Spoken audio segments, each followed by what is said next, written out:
Hey guys, I hope that you guys are doing amazing wherever you are in the world. My name is Shikha and I welcome you to my channel. I hope that you guys are enjoying my videos, that you're liking the content, that you're learning from it. That is my ardent desire with these videos. In this one, I wanted to speak to you guys about a term that I've been using a lot when I've been doing spirituality or awakening videos. And I realize perhaps that maybe a few of you are not really privy to that term or don't really know what that means. And I wanted to share my interpretation of it with you. And the term itself, or the phrase, is one being, the one being theory. If you have heard of it, I'm sure you've heard of it if you have been reading any of the articles online, or if you've been listening to any of the other YouTube videos on spirituality or awakening. And the basic essence of this one being theory is that we are not separate beings. You know, the 6, 7, 8 billion people that are on this planet, the 10 other billion beings that are on this planet, insects, plants, bees, birds, all of those creatures, all of the different creatures that are on this planet, we are not separate. Even though we have this illusion of separateness, that's the illusion that we're trying to break with this progressive journey that we're on, the journey of awakening and journey of consciousness. That's the journey that we're on, actually, to realize that we are not separate. I am not separate from you. You are actually watching me speak right now, but you are the same being as me, as are all the other beings that are watching these videos right now, as are all the other beings that are alive on this planet right now, no matter what they are, no matter who they are, no matter which level of consciousness they are at. As small as a bacteria is the same being as big as a dinosaur or a whale or a mammoth or whoever it was in the past, the present, or the future. All beings are all just one being. Now, why does this matter? You know, why does it matter that we're just one being? Why is this theory so important? Why are there so many religions that are always kind of pushing this on us to remind us of the fact that we are just one being? Why does it matter, right? I think the reason why it matters is because if you realize that you are just one being, that if you realize that when you are hurting someone else, you're just hurting yourself, if you realize when you are eating someone else that you're just eating yourself, which doesn't make any sense, but if you think about it, it does. When someone else is in pain on this planet, it's not just that they are in pain and you can be separate from their pain. It means that you are in pain as well, because you are the same being as them. When I'm looking at you, you're looking at me, looking at you, kind of thing, right? So we're just the same being looking at each other.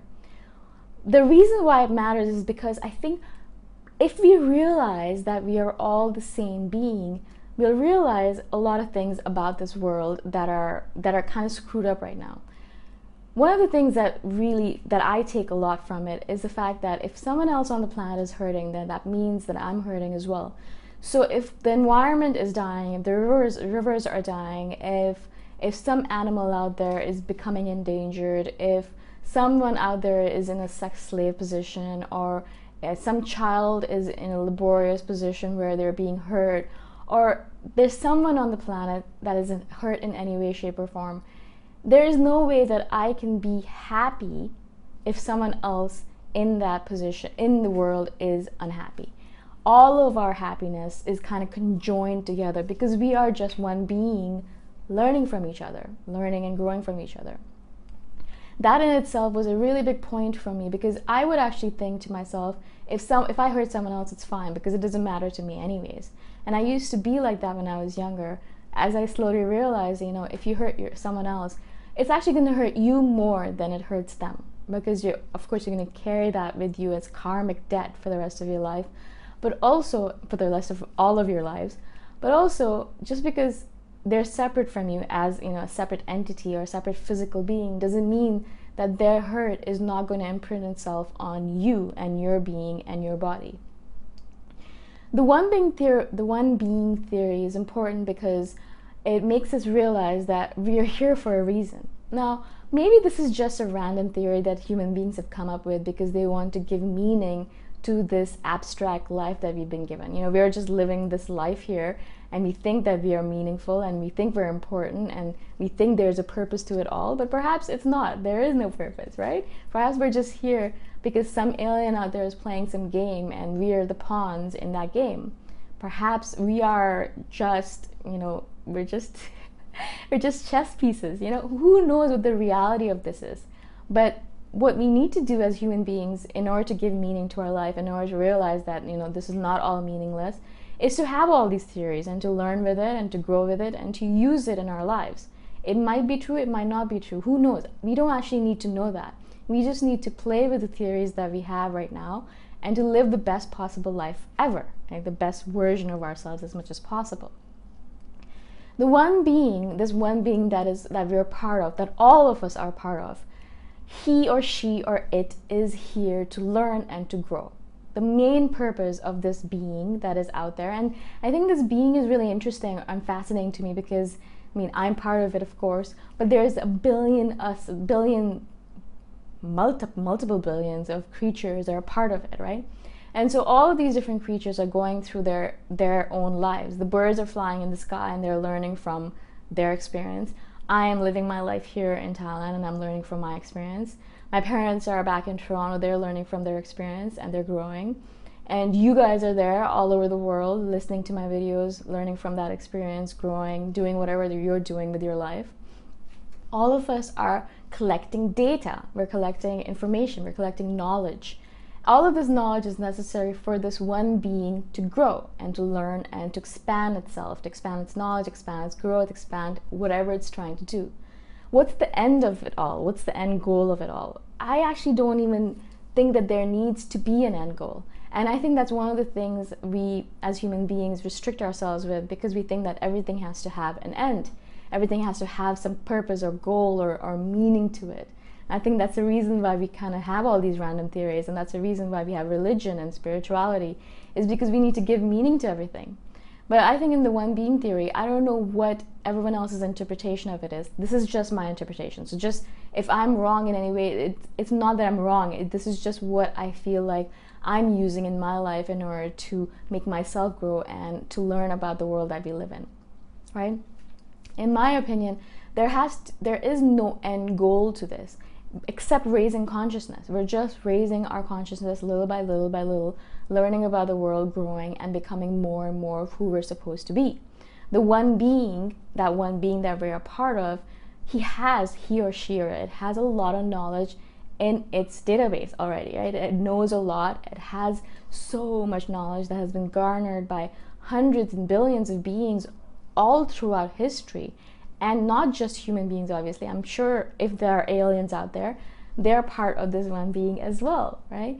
If there are super conscious beings out there, they're part of this one being as well. Every single creature in the known and the unknown and universe in all of the dimensions are part of this one being. And so this one being is learning, growing, becoming more and more conscious, growing its awakening process, and just that is the process. That is it, right? Now, perhaps, and this is the interesting thing, is that perhaps there are more than this one being, which kind of negates the whole one being theory, but perhaps there are many of these super conscious beings, these beings that we're part of. So maybe human beings are part of this one particular one being, and then perhaps this alien creatures, if there are there, they're part of this particular another one being, and maybe there's like 10 or 15 of these one beings that are all around the universe, the known and unknown universe, and all the dimensions, and they are just raising the consciousness of the world, growing their knowledge, and becoming more and more of themselves as time goes on, right? That's my interpretation of it. Now, I'm not going to go too deep into it. Obviously, I've already talked a lot of abstract stuff here, but I wanted to share this with you because I do speak about this a lot, and a couple of you guys have asked me about it. What is this one being that you speak of? Now, as I said, this is just my interpretation of it. I think of it as this, one being, everyone's one. If I look into someone else's eyes, they're looking into my eyes, and we're just the same person. There is no separateness. It's just an illusion. I think of all of these things at a superficial level, but I walk through the world as a separate being because you have to. You know what I'm saying? Because you have to live as a human being in this world. If you just imagine that everyone is one person, you can be like, you're the same person as me. Your stuff is my stuff is your stuff. And it can get really complicated, especially because not everyone is thinking of this theory and not everyone agrees with this theory, right? Of course. So I use this theory as much as I can in the world, in my consciousness, making sure that I try not to hurt anyone because I know it's going to hurt myself, or realizing that if I'm hurting another part of the world, then I'm hurting myself as well. And if someone else is hurt in the world, then it's hurting myself as well. Little things like that. I use this theory in order to live better in this world, but I still realize that I have to be a separate being in order to live in this physical world, because this is the world that we live in right now. We're not at that level yet. We're not as conscious yet where we can live in a way where everyone is just exactly the same, right? So we just still have to live in the real world. As I've said this before, we can't escape from the separateness of it here in this moment in time, in this physical world. We can in our minds, we can in our meditation, we can in our consciousness and our awakening process. We can think about it, we can, theorize about it, we can make hypotheses about it, but we really still have to come back to the physical world, to live in this world in order to do the things that we need to do, make money, eat food, blah, blah, blah, right?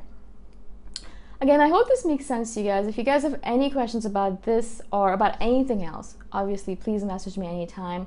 You can email me, all my contact information is in the description below, or you can comment below. I'm always reading all comments, so I will reply back to you. Again, thank you for watching, and I shall see you guys in the next video. Bye for now.